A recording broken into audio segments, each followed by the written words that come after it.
I just want to go to sleep and never wake up. Who's going to miss me anyway? Life will still go on.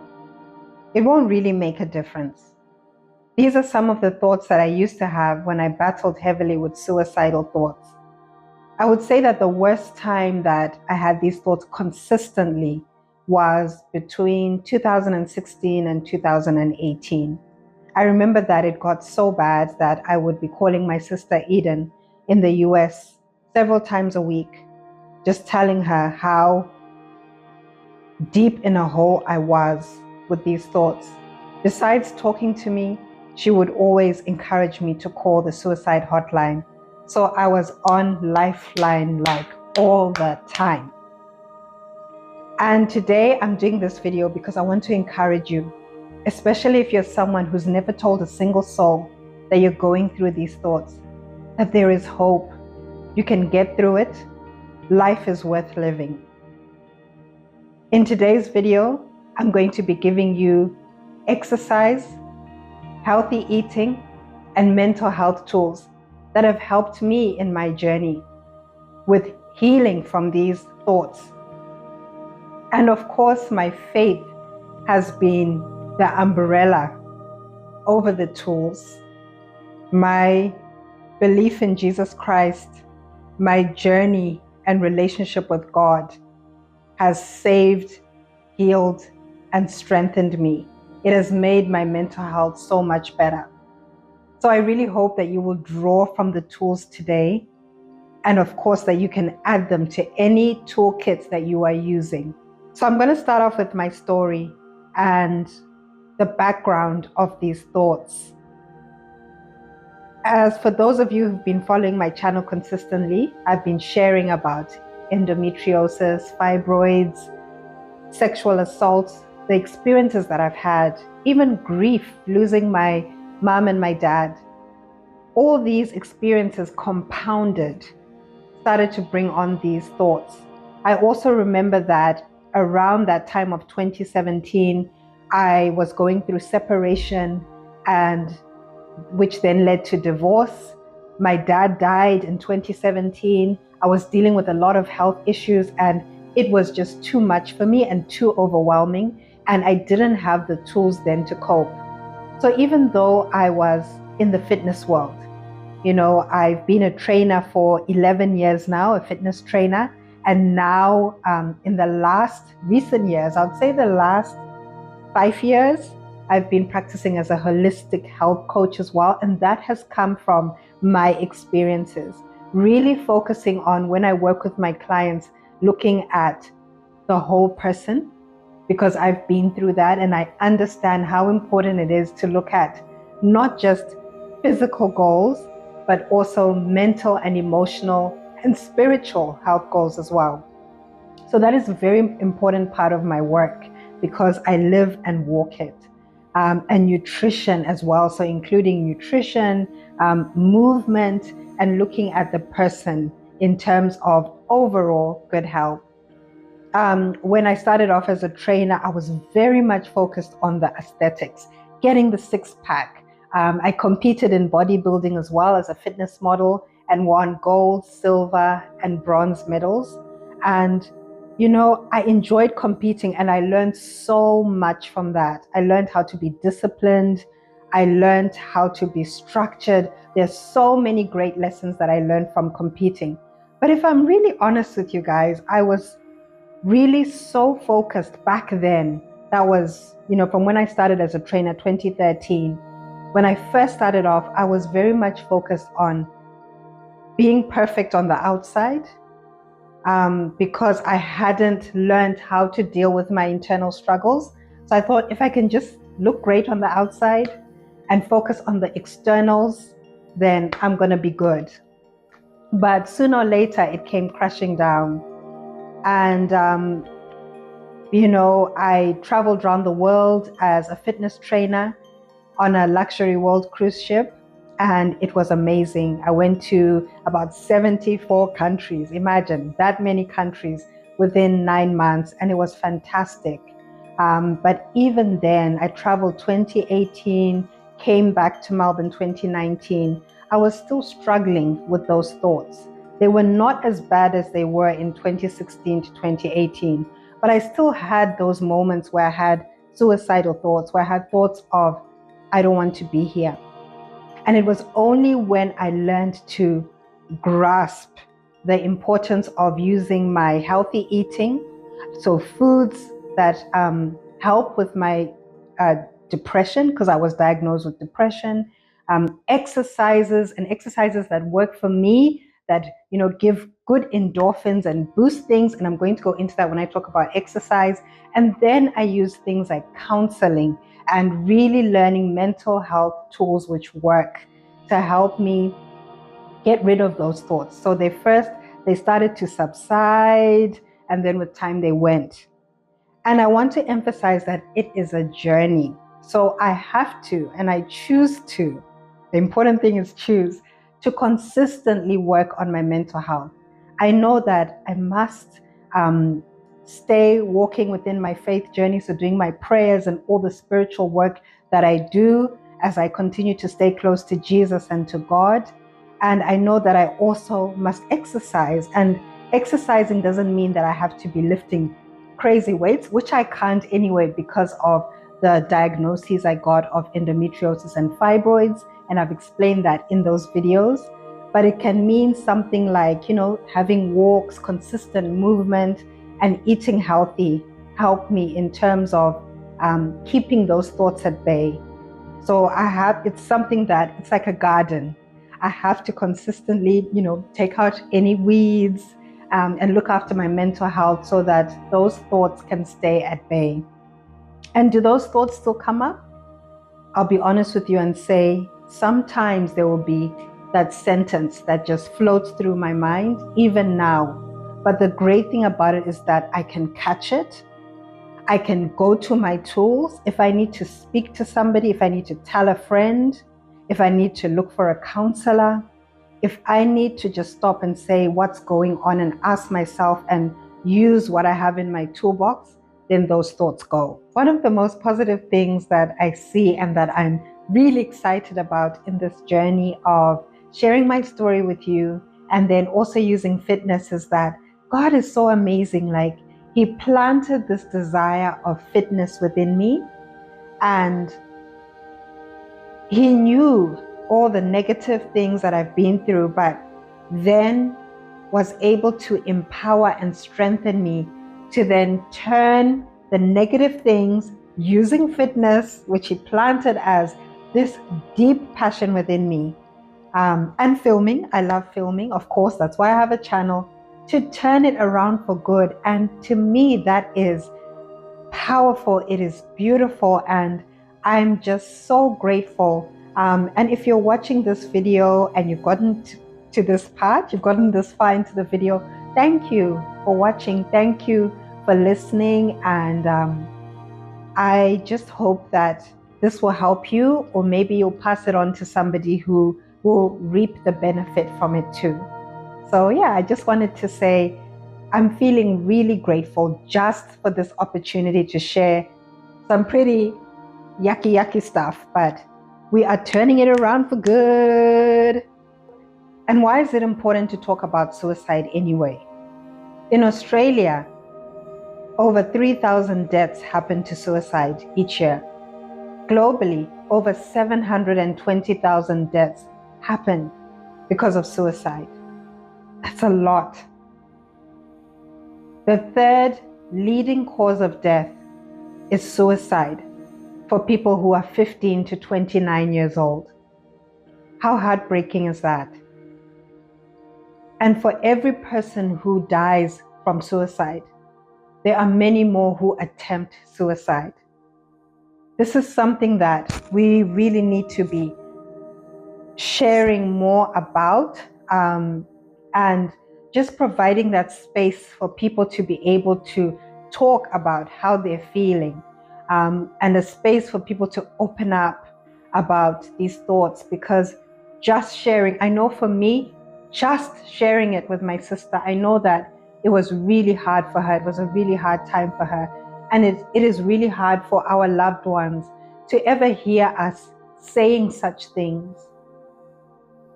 that line of communication, though, is so important. For me, I know it pretty much saved my life. So it is important for you to talk about it. I have put links for help below this video, so please do have a look at them. Otherwise, make sure that you reach out to someone you trust, whether it's a friend, family member, somebody. Don't suffer alone and in silence. So in the kitchen, where the secret formula to everything begins. So healthy eating is really important to form a foundation and underpin you having a really good mood, good emotional and mental health, and combating things like anxiety and depression, which can lead to suicidal thoughts. So it is important to make sure that you have a well-balanced diet, getting all your vitamins, minerals, protein, healthy fats, whole grain carbs, fiber, and you can get those nutrients from things like, for example, fruit, vegetables, lean meat, fish, and so much more.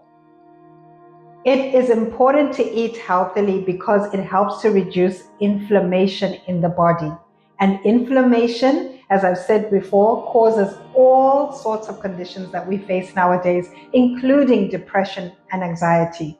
So the less inflammation we can have in the body, the better.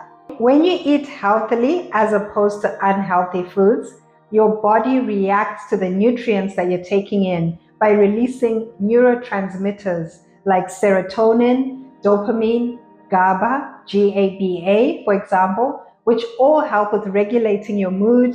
They help with better sleep and also reducing things like anxiety, which can lead to suicidal thoughts. What I'm going to do now is show you one meal which I love, which is an emotional and mental health booster. I'm going to give you some examples of a few other foods which are good for your emotional and mental health. And I will also show you one item which you can either reduce or stop to really stamp down on suicidal thoughts. This is one of my favorite dishes that I love to make. It's quick and easy. Now, the reason why it's good for mental health is the salmon has a good amount of omega-3 fatty acids. That increases our serotonin levels, which helps to improve the mood and also gives better sleep. Greens are something that I always include in most of my meals. And those mixed leaf greens that I have there are good. Greens, because they have a good amount of folate, which also increases serotonin levels.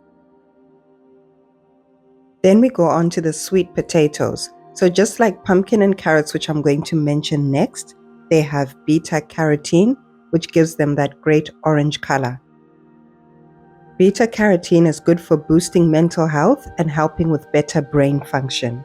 Sweet potato also has magnesium, which is good for reducing stress and anxiety levels. So there is power in using our food for better mental health and so reducing or even preventing those dark thoughts. Pumpkin and carrots are good for our mental health and have been shown to boost mental health and lower things like anxiety and depression. And why is this? Well, they have beta carotene, which is what gives them that lovely orange color. They also have other nutrients like vitamin A and vitamin B6. Pumpkin seeds, which I love as a snack, have tryptophan. So I'm going to put the spelling on this video, which produces serotonin. So serotonin is a neurotransmitter which helps with better sleep and also boosting our mood overall. What I love about pumpkin and carrots is that they're so versatile. There's so many ways that you can make them. Pumpkin is something that I eat regularly, weekly, at least 3 to 4 times a week. And I love doing things like putting cinnamon in pumpkin. Cinnamon is really good as an anti-inflammatory, so great for overall health as well. So a substance that I suggest you limit, reduce, or stop completely is alcohol. Now, I haven't been drinking alcohol for the last 4 years, and I'm going to do a separate video about alcohol. So a separate video, another story for another day. But with alcohol, at first, it can make you feel good because of the feel good neurochemicals that the brain will produce, like dopamine and GABA that I mentioned before. But over time, your brain will produce less of these because of the presence of alcohol. So you'll need more alcohol to get more of a rush. And this means that you increase your alcohol intake. And when you stop drinking, so let's say you've finished your alcohol session, you'll start to feel down. And the more that you drink over time, the more down you'll feel. And when you stop alcohol, you can feel really down, especially if you've been drinking regularly for a while and then you stop. So this can cause depression and it can bring on dark or suicidal thoughts. Alcohol is a depressant. So now I'm just going to talk about a few mental health tools that I found useful in my journey. And hopefully you can pick up 1, 2, or more of them. So the first one, as I always say in my other videos, is counseling or therapy. A common question that I get is, what if I don't like my counselor? Well, you can always try another one. And that's what happened to me in the beginning stages of my counseling journey. I didn't really gel or connect with my first few counselors. And then when I tried others, then I found the ones that matched. I think that where I was suited, straight away with my counselors was when I went through the sexual assault counseling or therapy. There, I think because the center that I used was specifically for that, it was easier to be matched with the right counselor because that was their main focus of work. Other counselors that I've looked for in my journey have been ones that focus on trauma recovery. So those have been suitable for me. But of course, you might have, you will have your own journey and different needs that you have. So be open to catering for yourself, catering for what you need. And if therapy is not something that you're into or you're interested in trying, I respect that. A technique that I love to use, especially if I'm feeling super overwhelmed or stressed and I just need to grab that tool quickly, is I will sit down or lie down if I can, and then I will focus on 5 things. What can I see? So I will look around the room. Okay, I can see a painting, and I'll focus on the painting, whatever it is I'm looking at, for a bit. And I'll really start to feel myself starting to calm down. What can I hear? Maybe I can hear a car going past. Maybe I can hear a bird, and I will listen to that for a while. By this time, my breathing starts to, get more relaxed. What can I smell? Maybe someone's cooking something next door, or there's some sort of smell, maybe my perfume. Okay, I can smell that, focus on that for a bit. The other thing is, what can I feel? I usually ground myself by saying, okay, I can feel myself sitting on this couch, or I can feel my feet on the ground, or I can feel myself lying on the bed. And then the other thing is, what can I taste? I had to think, what can I taste? So what can I taste? Usually it will be like I will just move my tongue around in my mouth, or I'll think of the last thing that I tasted. So maybe I had a cup of tea, or I had, protein bar or something, and I'll remember the taste of that. So by repeating that exercise, once I finish, I can just take a few deep breaths in and out, and I will feel calm. And it's a quick tool that you can use. This is possibly the most important tool. And it kind of goes hand in hand with counseling, but it can also be separate. And it is opening up communication. Communication is the key to having and keeping life. I had to learn to communicate and to open up, even if it's just to one person. And sometimes I still have it. So it's something that I always have to work on. This thing where I would just withdraw. where I'd go into myself. I wouldn't share with anyone. Why wouldn't I share? Because of shame, because of thinking, oh, they're going to judge me. They're going to think I'm weak because I have this issue or I'm feeling down. But I learned to know that it is not a weakness when you feel weak. It is not a weakness when you say to someone, I need help. I'm drowning and I can't get out of this situation or dark place that I'm in. It's a sign of strength. And I know that it can be very hard to open up about dark thoughts like suicidal thoughts. But it will save your life, just learning to communicate. So it's something that I'm constantly working on. When I feel myself starting to dip, even if I just reach out to one person, I'm really blessed in that I have a lot of different, I have a close circle of trusted people that I know that I can go to one or all of them. And I also have, outside of my circle, I have professional resources as well, where I can go to those resources. And so that really gives me a good, solid network. But it is really up to me to open up and to understand when I need help. And I think that we all have a level where we get to a point where we're like, I need help and I'm sinking. So open up. Find somebody that you can talk to. And if you can't talk to anyone, pick up that phone. I used Lifeline like it was my lifeline, because at the time when I was using the suicide hotline, I didn't feel that I could share with anybody except my sister. That's the only person that I felt I could share with then. And I'm telling you, I was blowing up that phone, but I would speak to someone and it would help. They would give me tools, it would help.